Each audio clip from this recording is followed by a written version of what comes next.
Klooster ise asub Kotlandi saarel, aga neile kuulus sisuliselt terve Kuusalu kihe. Ja ühe vana joonise järgi 17. sajandist oli siin tohutu suur hoon, 3-4 korrugat, ilmselt mitu hoone tiiba, tornid, aga see nägi välja nagu linn.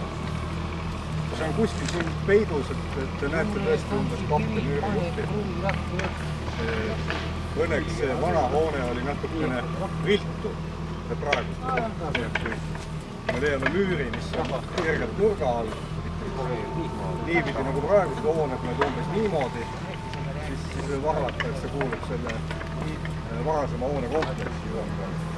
Hoone läbimõõt on vähemalt 70-80 meetrit.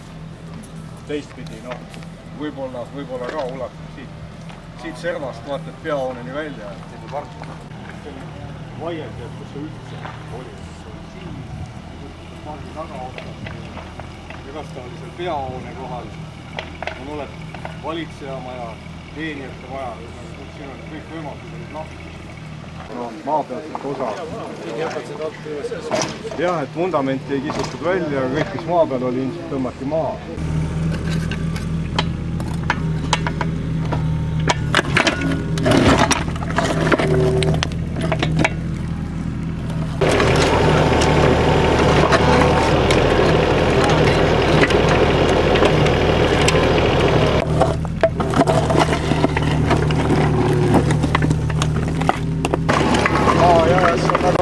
Sinna ja saan umbes vastu veel 1 meeter sinnapoole. See serv nagu tahaks selle koha peale minna, kus sa seisad. Kas sa seal näed midagi? Jaa, siin on need kivid. See võib olla siin on need korralikud mõelda, siis siin nagu hääb. Tõmba ära, on mul peal. See läheb kõik ära. Kõik, mis sealt selle serva ja selle paegi laotuse vahel. Võib-olla see saab.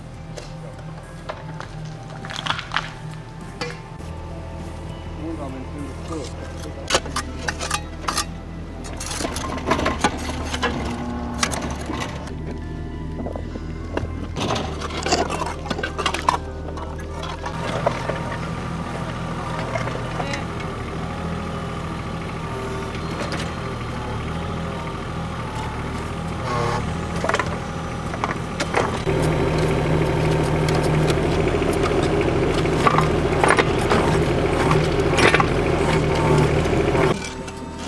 See on ka üks võimalus, jah?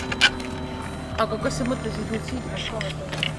Kui me siit saame ristmüüri, eks ole, Siis oleks väga mis kulgeb niimoodi, siis me võime prognoosida nende müüride ristumiskohta. Siis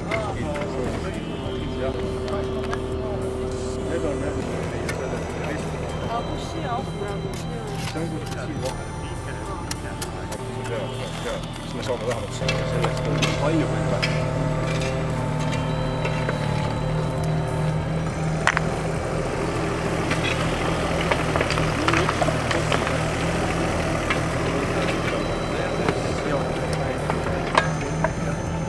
Põhjast ei paista midagi veel.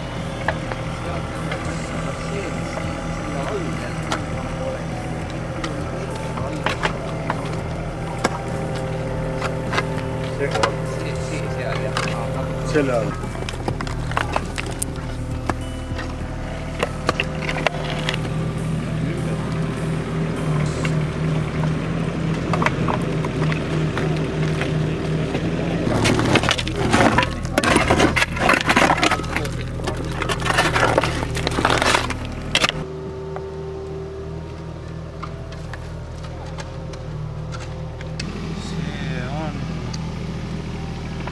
See on ahju kohtel või?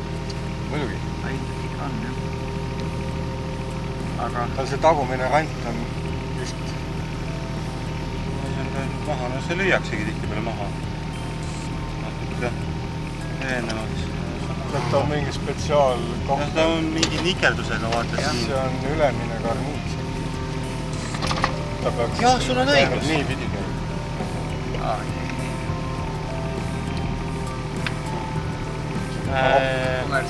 Ma kindel, et ta ei ole nii pidi või?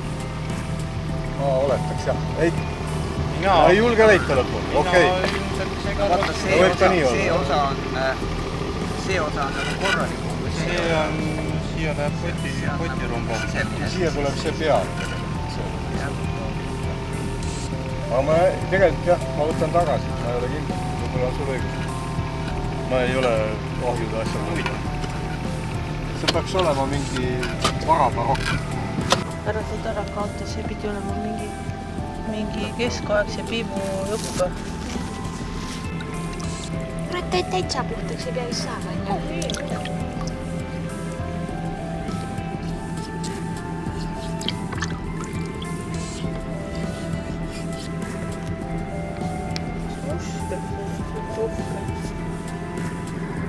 Väga ilus.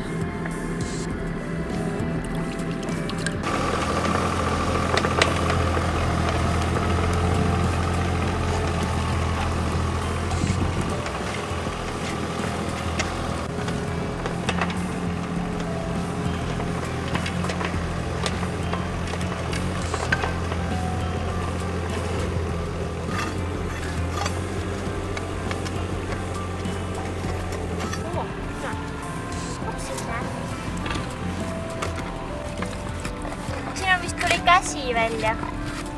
Nädi käsi või? Ja ne sõrmed on siin ja õlg vist siin. Siit tuleb krae.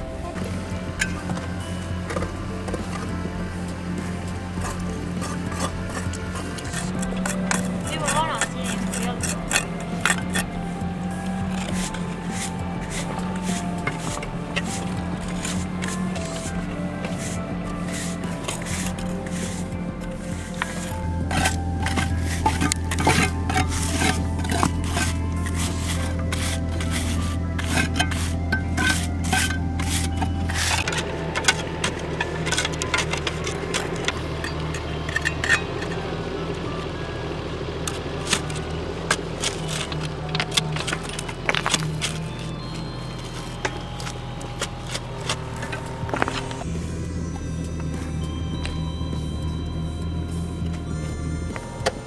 Aga ma ei tea, mis see on, aga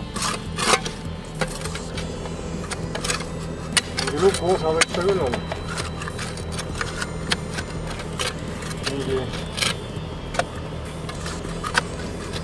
Mingi peen stepper või? Saime 2 ahju tükki ka kokku.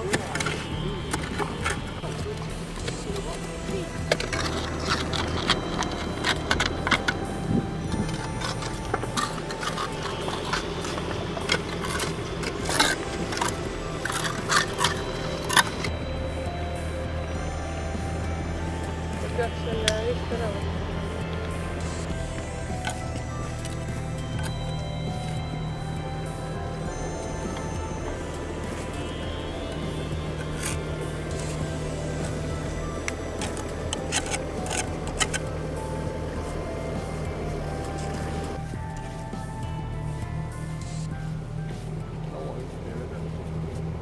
Ei näe küll kusagil. Selle väikse putka taga on üks lauajupp, mis keegi viitsib tuua. Naelad on küll sees, aga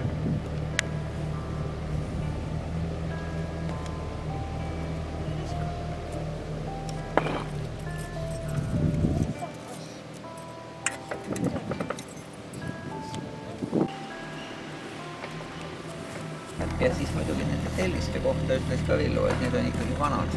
Et selliseid asju nagu Eestis põhimõtteliselt ei tehtigi, et need võivad olla sisse toodud. Et see on erinevad kollased tellised.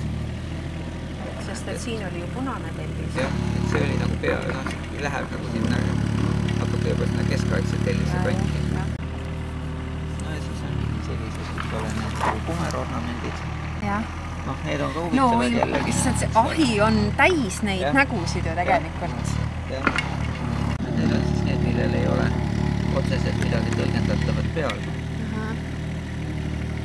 see on igal juhul huvitav, ükskõik mis ajastus taga oleks, et seda annab midagi paremate aja kohta või noh, nende müüride aja kohta või noh. Aga noh, igal juhul on ta leid. Ja siis oli see oli muidugi huvitav leid, mille Villu andis kõigile mõtlemise ülesandeks. Ja seda, kui see paistis ikka, et see on nii, et kui ikka ei tea, siis ära ei arva. Noh? Ühesõnaga pidi olema piip, pikk piibutoru. Ühesõnaga, et mingisugune varasem aeg, kas oli jutt, kui ma ei mäleta, Villu ütleb täpsemalt, kas oli mingi 18. sajand või 19. sajandil veel võis olla ja siis võib-olla kadus ära. See on ilmselt kas mingi võib-olla Eesti-aegne või ühesõnaga, et see Villu arvas, et see on olnud mingisugune marker, mida lüüakse kas kaardistades või ütleme, kui geoteed tegi tööd või siis ühesõnaga, et need taotakse lihtsalt maasse sisse mingite kohtade peal. Et siis on võimalik, kuigi siin samast tundub vaata, et on nagu pöörelnud ka millegi peal. Teine variant on see, mina mõtlesin, et tehniliselt võiks ta ju olla, et ta on miski, mis haardub, eks ole, kuhugi taha. Ja et siis libiseb mingisugune kuullaager siin peal näiteks. Aga kuullaager võiks ta olla muidugi ka siis, kui ta oleks mingisuguse seadeldise küljes. Näiteks pöörata, aga siis võiks ta olla geoteedi seadeldis. Mõni, kes mingi sellise aparatuuriga töötab, see ilmselt ütleks nagu kohe ära. Seda on kindlasti võimalik. Kindlasti on võimalik kindlaks teha seda. Siin on isegi need number peal. Number 1. Number 1, jah. Ja siis muidugi me leidsime seokse tüki, ma vaatan, kas ma leian selle siit teiste hulgast üles, mis on, kui nüüd täiesti meelevaldselt interpreteerida, siis võiks ju öelda, et eks ole, näed, siia on mungad peale kirjutanud aastaarvu 1400, siis võiks tulla siin 7, eks ole. 4 ja 7 on liiga kohakuti, miks see 1 siis nii ka kaugel on? Tead, läks natuke viltu. Ei lase viltu minna, käsitööd ei ole kunagi viltu. Ei, vastupidi, käsitöö oli alati viltu, et see nagu käsikirjaline, seal oli kõik oli viltu. Kui ikkagi 7 ja 4 on liiga kohakuti, aga siis kui käsikirjaliselt on viltu. Võib-olla on mingi moonutamine. Aga igal juhul muidugi jah see, et see tundub nagu sel juhul väga stensili tehnikas olevat tehtud. Et siis peaks tõesti nagu juustunumbrid olid, vaata kunagi. Siis peaks ikka kõvasti pingutama, et seda numbrit siit välja lugeda. See oleks ilmselt kõige meelevaldselt tõlgendus, mida siin teha annaks. Ilmselt ka läbi vale.